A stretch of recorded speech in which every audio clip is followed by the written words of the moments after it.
and I remember finishing the game, and I don't think I've ever been as tired as that in my life. Couldn't even have a beer, which is telling you how tired I was.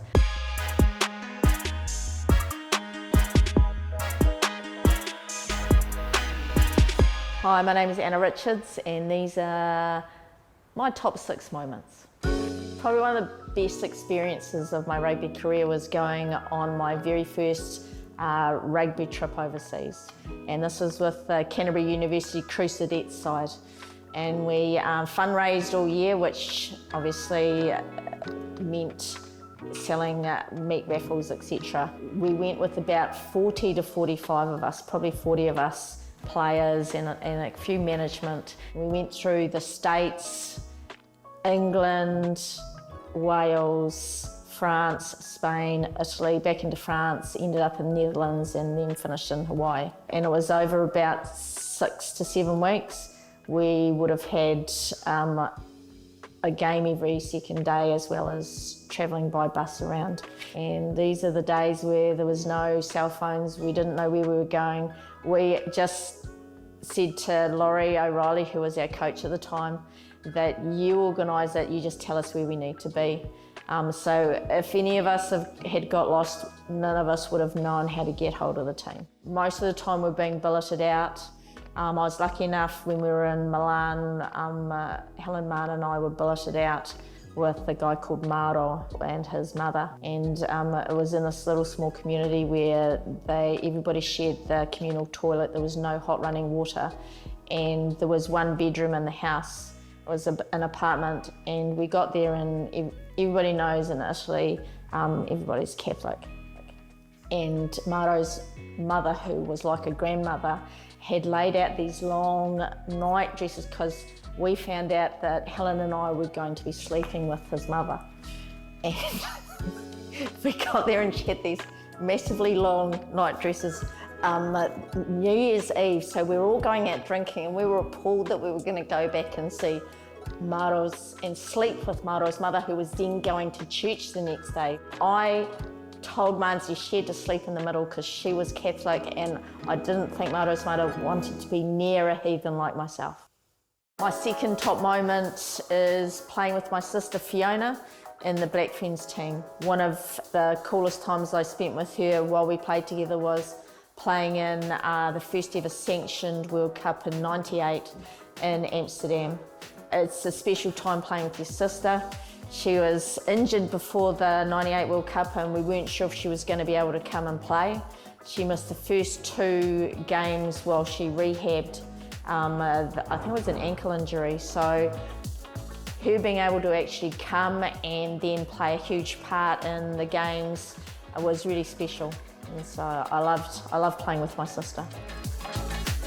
The New Zealand Sevens team played up in Hong Kong for the first time in 2000, and we played in the final in the Hong Kong Stadium. Friday night we were the last game of the night, and I'm not sure if you've ever been to Hong Kong Sevens. Friday night's the big one because that's when everybody's fresh, well, kind of fresh apart from the Tens boys who have been going since Wednesday. But Friday night everybody's there, and it's a packed house, a lot of crowd, a lot of noise, and there's a lot of atmosphere. If you've been to the stadium, you know that the changing rooms are down another level from the ground, and so you're up on a drive kind of way, a ramp leading up onto the ground, and you stand there and you can hear the crowd and you can see the lights because it's dark, and it's just as you run out into the stadium there's just this massive roar, and I can't describe it. It's the best atmosphere I've ever played in. My next great moment playing rugby was at the 2006 World Cup and playing in the final, and it was probably the most exciting game I've ever played in because it was such a challenge. The whole tournament itself was really cool vibe within the team.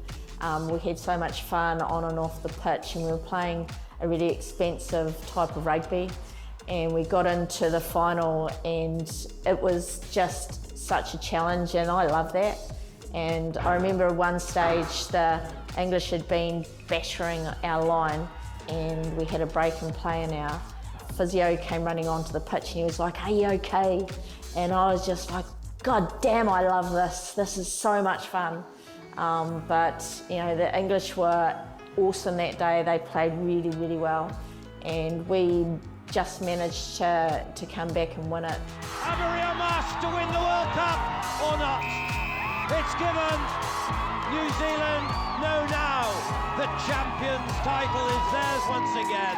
And it was one of those games where it was a real seesaw. And I remember finishing the game, and I don't think I've ever been as tired as that in my life. And I couldn't even have a beer, which is telling you how tired I was. And I just had to sit down for about 40 minutes before I could even have a shower. I was so shattered. So it was very memorable.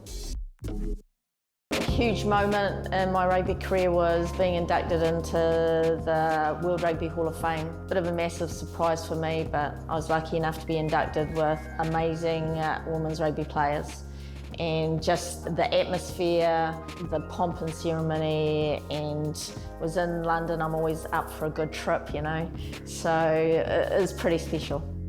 Another watershed moment in my rugby career was playing at the '91 World Cup. And just backstory, they picked the side from, they sent out about 60 letters to girls from the, that they had TID'd from the 1990 World Festival.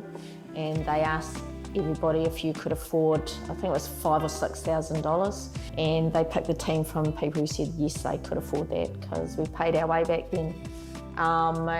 So it was a massive trip over to Cardiff.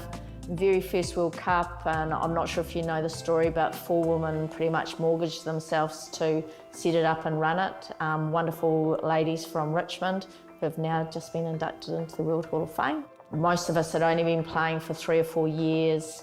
We're pretty new to it, and going over to Cardiff, and some people say it's you know, the home of rugby, and the Welsh were wonderful.